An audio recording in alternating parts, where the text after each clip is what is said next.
एक शांत मन मनुष्य की प्रत्येक समस्या का चिकित्सक होता है। जो व्यक्ति अपने जीवन को बुद्धिमानी से जीता है, उसे मृत्यु का भी भय नहीं होता है।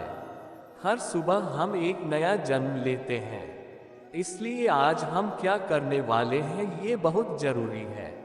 हमारी समस्या का हल केवल हमारे पास है। दूसरों के पास सिर्फ सुझाव होते हैं। कल क्या होगा ये जानने की कोशिश मत करो। आज क्या करना है ये तय करो। जिंदगी एक बार मिलती है, ये बात बिल्कुल गलत है, क्योंकि मौत एक बार मिलती है और जिंदगी तो हर रोज मिलती है। जो आप हासिल करना चाहते हैं वो मांगने से कभी नहीं मिलेगा। उसके लिए आपको उसके लायक बनना होगा। क्रोध और कुछ नहीं है, बल्कि तुम्हारे मन की दबी हुई भावनाएं हैं। जीवन में हर छोटा बदलाव एक बड़ी सफलता का हिस्सा होता है। क्रोध से मनुष्य के मन में मोह उत्पन्न हो जाता है और किसी चीज के प्रति उत्पन्न मोह से स्मृति भ्रम उत्पन्न होता है। स्मृति भ्रम से मनुष्य की मति और बुद्धि का नाश हो जाता है, एवं बुद्धि का नाश होने पर मनुष्य का अधःपतन निश्चित है। इसलिए मनुष्य को क्रोध से बचना चाहिए। वह सब कुछ करो जो तुम्हें करना है, लेकिन लालच से नहीं, अहंकार से नहीं, वासना से नहीं, ईर्ष्या से नहीं, बल्कि प्रेम, करुणा, नम्रता और भक्ति के साथ शांति से भी दुखों का अंत हो जाता है और शांतचित्त मनुष्य की बुद्धि शीघ्र ही स्थिर होकर परमात्मा से युक्त हो जाती है। काम, क्रोध और लोभ ये चीजों को नरक की ओर ले जाने वाले 3 द्वार हैं। जो आशा रहित है, जिसके मन और इंद्रियां वश में है, जिसने सब प्रकार के स्वामित्व का परित्याग कर दिया है, ऐसा मनुष्य शरीर से कर्म करते हुए भी पाप को प्राप्त नहीं होता। अपने आप जो कुछ भी प्राप्त हो उसमें संतुष्ट रहने वाला, ईर्ष्या से रहित, सफलता और असफलता में संभाव वाला कर्मयोगी कर्म करता हुआ भी कर्म के बंधनों में नहीं बंधता है। हर काम का फल मिलता है। इस जीवन में ना कुछ खोता है ना व्यर्थ होता है। संयम का प्रयत्न करते हुए ज्ञानी मनुष्य के मन को भी चंचल इंद्रियां बलपूर्वक हर लेती हैं। जिसकी इंद्रियां वश में होती है उसकी बुद्धि स्थिर होती है। जो भी मनुष्य अपने जीवन आध्यात्मिक ज्ञान के चरणों के लिए दृढ़ संकल्प में स्थिर है, वह सामान्य रूप से संकटों के आक्रमण को सहन कर सकते हैं और निश्चित रूप से खुशियां और मुक्ति पाने के पात्र हैं। जब तुम्हारी बुद्धि मोह रूपी दलदल को पार कर जाएगी, उस समय तुम शास्त्र से सुने गए और सुनने योग्य वस्तुओं से भी वैराग्य प्राप्त करोगे। केवल कर्म करना ही मनुष्य के वश में है, कर्मफल नहीं। इसलिए तुम कर्मफल की आसक्ति में ना फंसो तथा कर्म का त्याग भी ना करो। खाली हाथ आए और खाली हाथ वापस चले। जो आज तुम्हारा है कल और किसी का या परसों किसी और का होगा। तुम इसे अपना समझकर मग्न हो रहे हो। सुख दुख, लाभ हानि और जीत हार की चिंता ना करके मनुष्य को अपनी शक्ति के अनुसार कर्तव्य कर्म करना चाहिए। ऐसे भाव से कर्म करने पर मनुष्य को पाप नहीं लगता। सम्मानित व्यक्ति के लिए अपमान मृत्यु से भी बढ़कर है।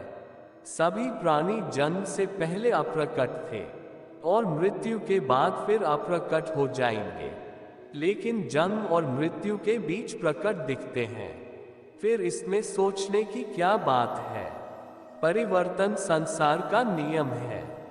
जिसे तुम मृत्यु समझते हो वही तो जीवन है। एक क्षण में तुम करोड़ों के स्वामी बन जाते हो, दूसरे चरण में तुम दरिद्र हो जाते हो। शस्त्र आत्मा को काट नहीं सकते, अग्नि इसको जला नहीं सकती, जल इसको गीला नहीं कर सकता और वायु इसे सूखा नहीं सकती। आत्मा ना कभी जन्म लेती है और ना मरती है। शरीर का नाश होने पर भी नष्ट नहीं होता। न ये शरीर तुम्हारा है, न तुम शरीर के हो। यह अग्नि, जल, वायु, पृथ्वी, आकाश से मिलकर बना है और इसी में मिल जाएगा। परंतु आत्मा स्थिर है। फिर तुम क्या हो?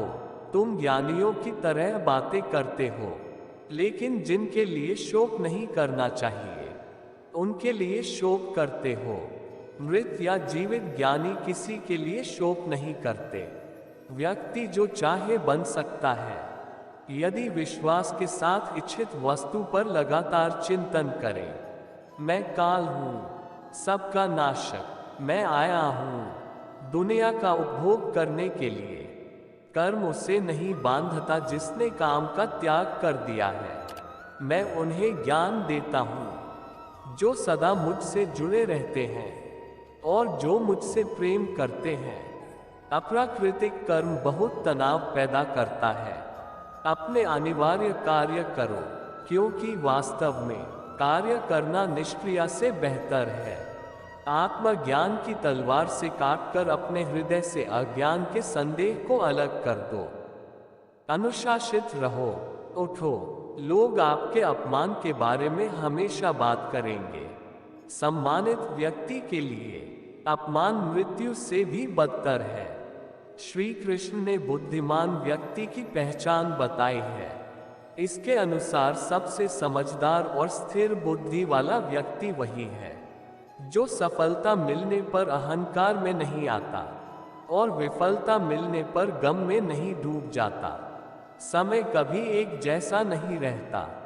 जो दूसरों को बेवजह रुलाते हैं उन्हें भी रोना पड़ता है। जो दूसरों को दुख देते हैं आगे चलकर उन्हें भी दुख भोगना पड़ता है। केवल डरपोक और कमजोर ही चीजों को भाग्य पर छोड़ते हैं, लेकिन जो मजबूत और खुद पर भरोसा करने वाले होते हैं वे कभी भी नियति या भाग्य पर निर्भर नहीं करते। सिर्फ दिखावे के लिए अच्छा मत बनो। वो परमात्मा आपको बाहर से नहीं बल्कि भीतर से भी जानता है। इसलिए कोई भी बदलाव पूरी तरह से स्वयं के लिए होना चाहिए। आप खुश हैं या दुखी, ये दोनों आपके विचारों पर निर्भर है। अगर आप प्रसन्न रहना चाहते हैं तो आप हर हाल में प्रसन्न ही रहेंगे।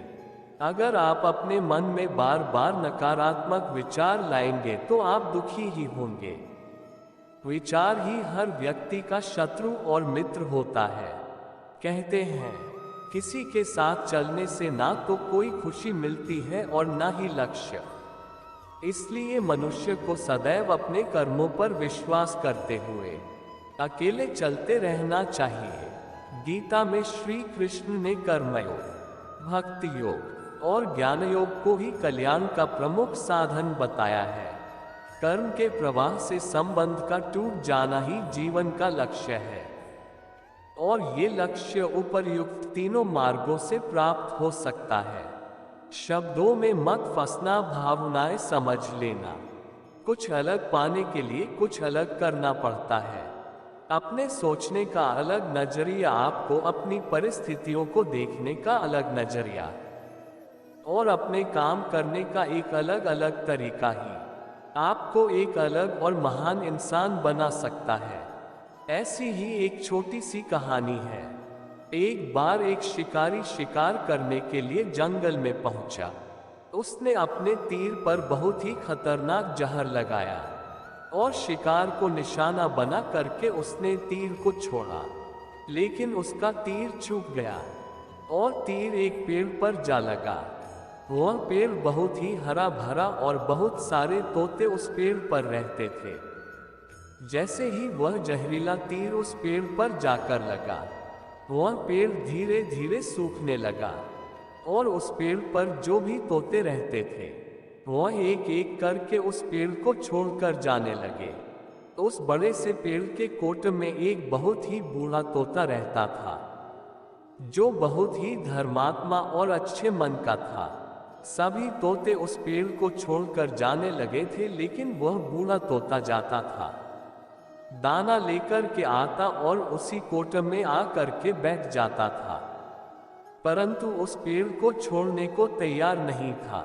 बूढ़े तोते के साथियों ने कई बार आकर के उसे समझाया कि यह पेड़ सूख रहा है और किसी दिन गिर भी जाएगा, चलो किसी और पेड़ पर चल कर रहा जाए, परंतु वह बूढ़ा तोता वहां से जाने को तैयार नहीं हो रहा था।